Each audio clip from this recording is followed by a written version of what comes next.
We've always been a very, very close family. Every Sunday our granddad used to come. Every week they'd be there, and every week he would make such a fuss of us. You know, he was the best granddad. Do you remember him having like what could be a very large garden shed or a wooden building or something like this? Well, I think he spent most of his time out in the outhouse and out in his garden because it kept him out of my nan's house. He did used to grow runner beans, and I do remember him growing the strawberries, which Tony mentioned, and they were delicious. To grow strawberries are important, you see that. And I feel his strawberries he grew in his garden tasted the best. He started to speak about our mother, who passed away about 6 years ago. She didn't give a hoot, really, what other people might have thought about her or what other people might have said about her, because she was very, what's the word I want to use, comfortable in her own skin. Do you see this? She liked to be in the thick of things, and also when he mentioned about us being, 3 of us should have been here and 3 of us wanted to be here. I can't help but feel that one of you's missing or one of you's not here. Do you see that? Because her love should go to the 3 of you. You see that? It's my daughter, that she's probably a little young yet, she's 15, but she's been on the phone all morning asking how we're getting on. She desperately would have loved to have come. I feel that you were with her as she passes to the spirit world. Do you see that? And I know she registers this idea of you are with me as I pass. And when she passes over, darling, would you remember being on her right-hand side? We were all there, myself, my dad and Donna, and I was at the right-hand side. And Donna, I would say, was probably very active at the point where Mum passed, and I think she definitely knew she was there, but it was really great for me to have the reassurance of knowing that she knew I was there also. There's a thought here that runs through my mind where yellow roses have been given to her with great significance. You see this? Every time I take flowers over there, I always try and get yellow ones, particularly yellow roses, because they're my favourites. When he walks with me, either he had a foot that's slightly turned inward, which feels more like his left foot as he stands with me. Do you see that to be correct? Saying that the left leg turned in, that was the start of his illness, that it started affecting his left leg, and that was the very start of it, and he's walking. But I know as I watch him walk, I'm aware of that slight limp to his left side. Now I've had the reading, I feel so happy to know that they are there and they're all together. And when Dad went, all we wanted to know was that he was going to be with Mum. He waited long enough to be with her, and to know that he is with her means the world to us. Oh, I couldn't thank Tony enough. It's been wonderful, and everything we've dreamed. It's a lovely feeling to know that they're together. Tony brought through for me today my husband Keith. So it feels like in your own bedroom he passes at home, and I know that this gentleman was, although may have appeared a little unwell, a little out of sorts, we certainly didn't expect him to pass over. My husband passed away in bed at home. My husband's passing wasn't expected. Yes, it was expected he'd get better, but he didn't. Tony mentioned a D named Derek, which is my husband's brother. And I tell you now that he's always remembered for his beaming smile. That's what I think, my beaming smile. And when he smiles to me, do you remember his deep dimples in his cheeks there as he smiles? Yes. Yes, Tony did mention his smile and his dimples, and he did have a big smile. Yes, he did.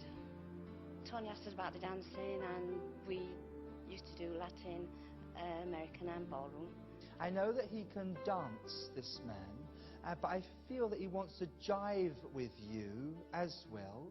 But you and he were actually very good at it. Did you see that? Yes. You better have your dancing shoes ready, because you'll be off with him, I tell you that. Because my husband couldn't dance, so he took dancing lessons so we could dance together. Oh, we did the jive a lot, and we won medals for it. Yes, yes, it was good. I know his skin was easily tanned in the sun as well. And so he might have been out for a day to Southend on Sea, but he looked like he's come from somewhere gorgeous, you know. Oh, he loved the sun.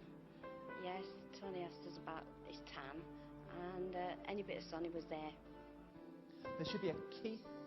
Yeah, that's my son. Keith, that's it, that's it. So your son. keys was his own name and my son's name. It meant a lot, actually. Yeah.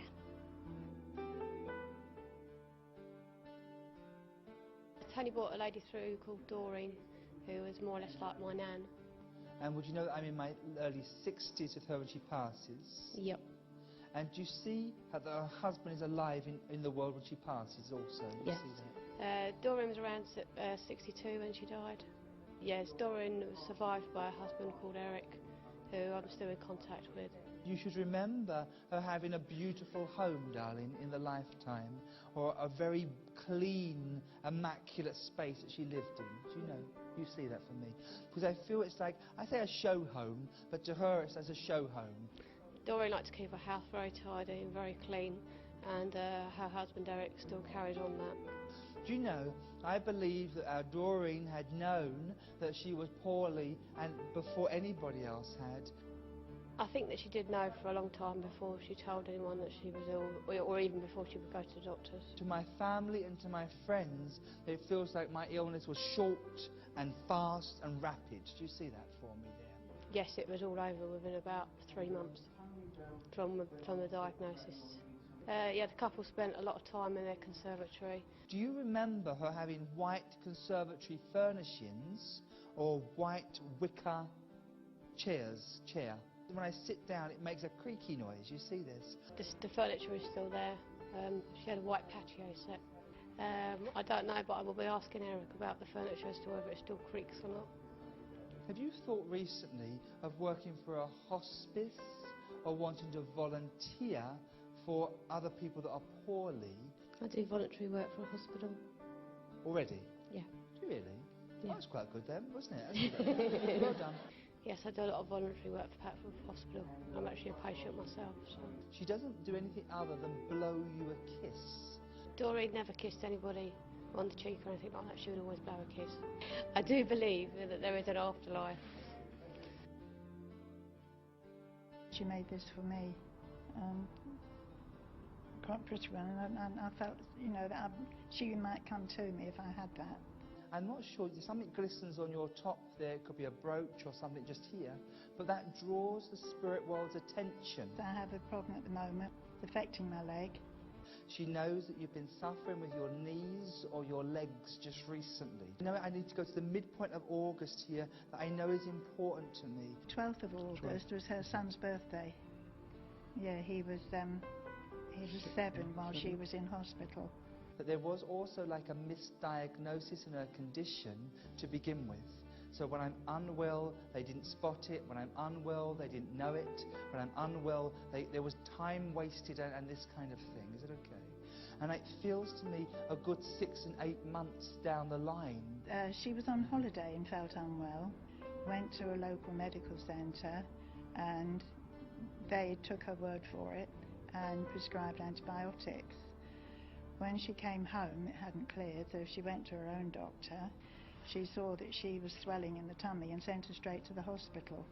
It was 8 months from the actual diagnosis of the cancer to the day she died. Would you know where the name of Linda would also link with her there? You mentioned Linda, and that was a very old school friend of hers.